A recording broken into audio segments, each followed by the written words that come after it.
అందరూ నమస్కారం. నా పేరు కోటపల్లి కృష్ణ, భారతీయ జనతా పార్టీ ఏలూరు జిల్లా మాజీ ప్రధాన కార్యదర్శిని. ఈరోజు మీరు చూస్తున్నట్టయితే దేశవ్యాప్తంగా గ్యాస్ సిలిండర్ల కోసం ప్యానిక్ చెందుతున్నారు. జనంతో భయాందోళన గురయ్యి యుద్ధ వాతావరణానికి భయపడి ముందుగానే గ్యాస్ పనులు బుక్ చేసుకోవడం జరుగుతుంది. దానివల్ల కొంత కొరత ఇబ్బంది పడుతున్నాం.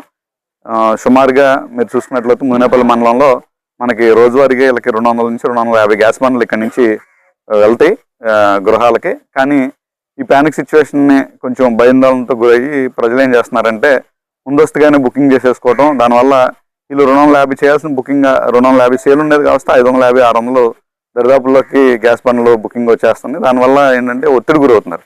అంతేగాని ఎప్పుడు సరఫరా అయ్యే విధంగానే మనకు సరఫరా అవుతుంది.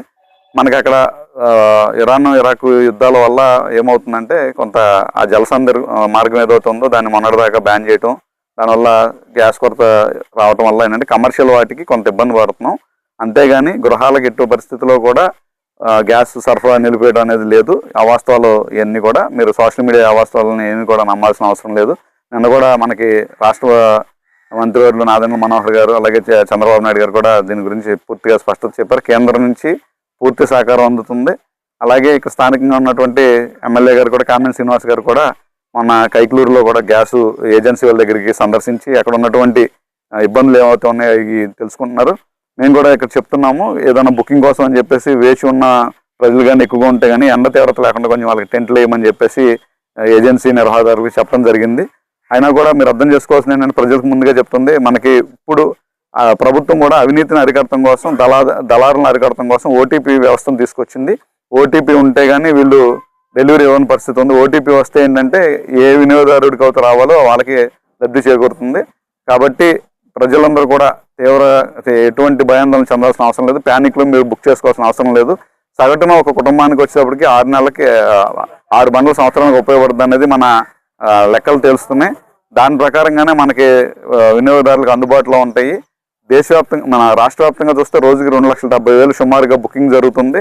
కానీ వినియోగదారులు వాడాల్సింది అదవుతే 5-6 లక్షలు బుకింగ్ అవడం వల్ల ఈ గందరగోళం గురవుతుందని చెప్పేసి మేము అందరూ తెలియజేస్తున్నాం. అలాగే దేవాలయాలకి, హాస్పిటల్స్కి, హాస్టల్స్కి ఎట్టి పరిస్థితుల్లో కూడా గ్యాసు సరఫరాని నిలిపివేయొద్దని చెప్పేసి ముఖ్యమంత్రి వర్యులు తెలియజేయడం జరిగింది.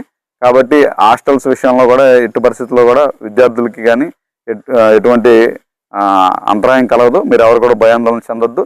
ముఖ్యంగా ప్రతిపక్షాల్లో చేస్తున్నటువంటి అల్లరి ఏదైతే ఉందో దాన్ని నమ్మాల్సిన పరిస్థితి లేదు. ఎందుకంటే గతంలో మీరు చూసుకున్నట్టయితే నరేంద్ర మోడీ గారి రాకృతం మన భారతదేశం మొత్తం మీద సుమారుగా 14 కోట్ల గ్యాస్ కనెక్షన్లు మాత్రమే ఉండేవి. ఇప్పుడు 33 కోట్ల గ్యాస్ కనెక్షన్లు ఉన్నాయి. దాంట్లో 10 కోట్ల ఉజ్వల కనెక్షన్లే ఉన్నాయి. కాబట్టి సగటున ఒక గ్యాస్ కనెక్షన్ కుటుంబానికి 4 లెక్కేసినా కూడా 140 కోట్ల మంది జనాభా సరిపడగా గ్యాస్ కనెక్షన్లు ఉన్నాయి. కాంగ్రెస్ ప్రభుత్వం వాళ్ళు కాంగ్రెస్ పార్టీ వాళ్ళు ఆరోపిస్తున్నటువంటి ఆరోపణలు ఎటువంటి పత్తా లేదు. కాబట్టి ప్రజలు కూడా భయాందోళనకు గురి చెందాల్సిన అవసరం లేదు. మునేపల్లి మండలంలో మీరు చూసుకున్నట్లయితే ఇప్పుడే గ్యాస్ లోడ్ కూడా దిగింది. వాళ్ళు కూడా నిర్వాహకులు చెప్తున్నారు 2 రోజులకు ఒకసారి మనకి లోడ్ వస్తుందండి అని చెప్పేసి చెప్తున్నారు. కొంచెం జనాలు భయాందోళనతో గురై మాత్రమే బుకింగ్ ఎక్కువ అవడం వల్ల కొంచెం ఇబ్బంది పడుతున్నాం తప్ప గ్యాస్ ఎటువంటి కొరత లేదని చెప్పేసి చెప్తున్నారు. కొంచెం కమర్షియల్ విషయంలో మాత్రం హోటల్ నిర్వాహకులు కూడా సంఘాలు కూడా చెప్పినాయి వారంలో ఒక రోజు సెలవు ప్రకటిస్తామని చెప్పేసి దాన్ని మేము స్వాగతిస్తున్నాం. ఈ యుద్ధ వాతావరణంలో ప్రపంచ దేశాలన్నీ కూడా అసలు పూర్తిగా ఆయిల్ రేట్లు పెంచేసి గ్యాసులు రేట్లు పెంచేసి పూర్తిగా నిలిపివేశారు. కానీ మన భారతదేశంలో నరేంద్ర మోడీ గారి నాయకత్వంలో ముందు చూపుతో మనకి 70 రోజుల వరకు సరిపడగా మనకి ఎటువంటి ఇబ్బంది లేకుండా నిల్వలు ఉన్నాయి. అలాగే నిన్న కూడా ఆ జలమార్గం ఏదైతే ఉందో మనకి దాన్ని కూడా భారత నౌకలకి అనుమతి ఇచ్చారు. కాబట్టి ప్రజలెవరు కూడా ఆందోళన చెందాల్సిన అవసరం లేదని చెప్పేసి మేము అందరికీ తెలియజేస్తున్నాం. ధన్యవాదాలు.